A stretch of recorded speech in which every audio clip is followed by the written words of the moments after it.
안녕하십니까. 강남우리원 한의원 원장 배철환입니다. 우리 팔체질의학은 정말 난치병에 탁월한 의학이고 많은 효과를 거두는 의학이지만 이것이 미국이라든지 이런 큰 나라에서 나오지 않았고 동방의 작은 대한민국이라는 나라에서 나왔고 아직은 팔체질을 하는 의사가 많지 않고 거기서 치료받는 환자도 많지 않은 게 실정입니다.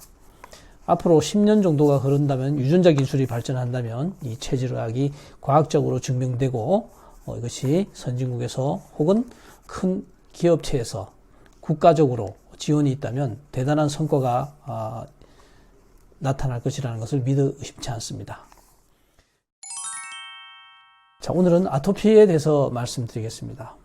아토피는 100여 년 전만 해도 별로 없었던 병이라고 할 수 있을 정도인데요. 현대에는 굉장히 많아지고 있는 병이죠. 기하급수적으로 많아진다고 볼 수 있습니다. 매일 진료실에서도 하루에 한 명 이상의 피부염 환자, 아토피염 환자를 만날 수 있습니다. 특히 아이들에게는 과거보다 훨씬 더 많아지고 있는 게 아토피입니다. 과거에 흙과 가까이 놀 때, 아기들이 흙과 가까이 놀 때는 흙에 있는 미생물들과 아이들과 함께 어우러져서 서로 공존하면서 저항력도 길러지고 면역성도 길러지기 때문에 아토피가 많지 않았는데요. 최근에 아파트 문화, 아스팔트 문화, 시멘트 문화 이런 것들로 인해서 흙과 접촉하는 일이 적어지고 각종 인스턴트 음식, 공해 물질 이런 것들로 인해서 독소가 쌓이면서 아토피가 현저히 늘고 있는 것을 우리가 알 수 있습니다. 성인들도 현재는 아토피로 고생하는 분들이 참 많습니다. 근데 이 아토피는 연령별로 그 아토피의 원인이 다른 것으로 과학자들이 밝혀냈습니다. 흔히 0세부터 태어나서부터 1세까지는 이 아토피의 원인이 음식물로 인한 원인이 가장 많습니다. 음식물 중에 가장 대표적인 것은 계란, 우유, 밀가루 이렇게 세 가지를 꼽습니다.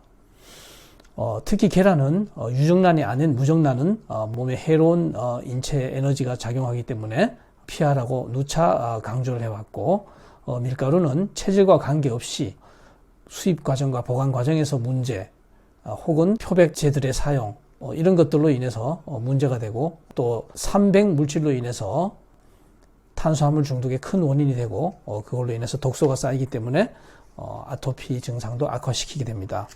우유는 태음인이 아닌 사람들이 먹으면 다 문제가 일어나고요. 특히 동양인들 속에서는 유당분해 효소가 현저히 적기 때문에 우유는 아토피의 원인 물질로 인식되고 있죠.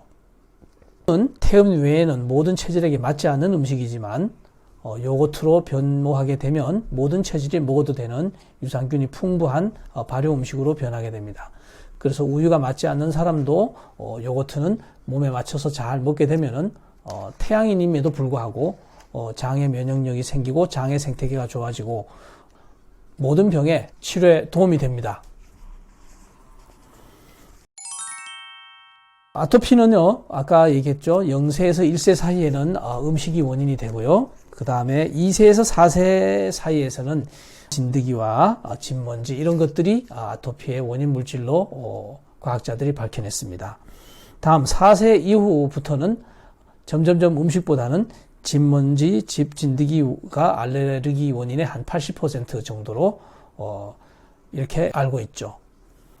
성인들이 되면서 자꾸 해독 능력이 떨어지고 독성 물질의 섭취와 또 공해, 독소 이런 것들로 인해서 몸에 해독이 안 되기 때문에 아토피가 더 심해진다. 이런 부분도 과학자들은 밝혀내지 못했지만 우리 체질의학 하는 의사로서 공해가 아토피의 원인이구나. 우리가 먹는 음식에 이런 해로운 물질들이 첨가 음식들이 아토피의 원인이 될 수 있겠다. 이런 것을 감지할 수 있습니다. 아토피는 이러한 나쁜 물질들로 인해서 우리 몸에서 사이토카인이라는 이런 물질이 유발되기 때문에 점점점 가려움증이 심해지게 됩니다. 물론 가려움증을 위해서 항히스타민이라는 약을 투여하지만 이 약을 먹으면 잠시 가려움증이 줄어들 뿐 아토피의 근본적인 치료가 될 수가 없습니다.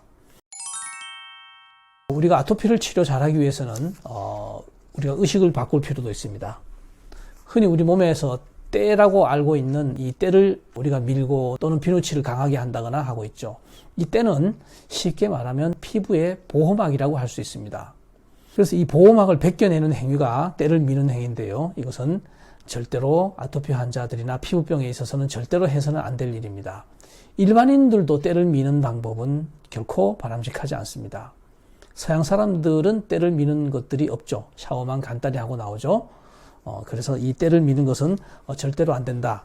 때라는 말 대신에 피부 보호막이다. 이런 말을 쓰는 것이 차라리 좋을 정도로 때를 미는 것은 피부병에는 절대 금물이고요.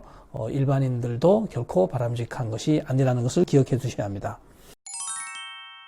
비누도 마찬가지입니다. 비누도 강력하게 쓰면은 우리 피부가 약산성을 띠고 있는데 이 강한 알칼리성의 비누가 피부를 약화시키고 피부의 보호막을 상하게 합니다. 그래서 아토피 환자들은 비누를 선택할 때도 약산성의 비누를 가능하면 선택하는 것이 유리합니다. 그리고 아토피 환자들은 특히 유념할 것은 세제, 우리가 이 의복을 세탁할 때 쓰는 세제를 충분히 완전하게 헹궈야 됩니다. 이 세제의 찌꺼기는 굉장히 강력한 독성 물질이기 때문에 우리 피부에 닿으면은 피부가 안 좋다는 것을 여러모로 확인할 수가 있습니다. 그래서 이 아토피는 우리가 먹는 음식과 그 다음에 우리가 이 삶에서 환경에서 마실 수 있는, 호흡할 수 있는 이런 공해 물질, 이런 것들이 어우러져서 만드는 병이 아토피인데요. 이 아토피는 정말 체질적인 접근이 아니고서는 고치기가 어려운 난치병에 속합니다. 한편 체질적으로 섭생을 잘하고 발효 음식을 먹으면서 치료를 받으면 아토피도 잘 정복되는 것을 알 수 있습니다. 정말 난치병인 아토피는 우리 의사들도 애를 먹습니다. 왜냐하면 정확한 약이 선택되어서 투여되지 않으면은 고질적인 아토피는 별로 반응을 하지 않는 경우도 제법 있습니다. 그래서 여러 차례 환자를 내원하게 하면서 A라는 약, B라는 약, C라는 약을 이렇게 투여가면서 확인을 하고 반응을 보고 이렇게 하면은 지금까지 못 고쳐낸 아토피는 없다고 볼 수 있습니다. 고질적인 아토피도 약을 선택해서 적절하게 체질약을 써가면서 섭생을 하면은 아토피는 정복될 수 있는 병이라는 것을 기억해 두셨으면 좋겠습니다. 이상으로 아토피에 대해서 동영상을 만들었고요. 다음번 동영상에는 아토피 치유에도 도움이 되는 황태국이라는 것을 가지고 동영상을 만들겠습니다.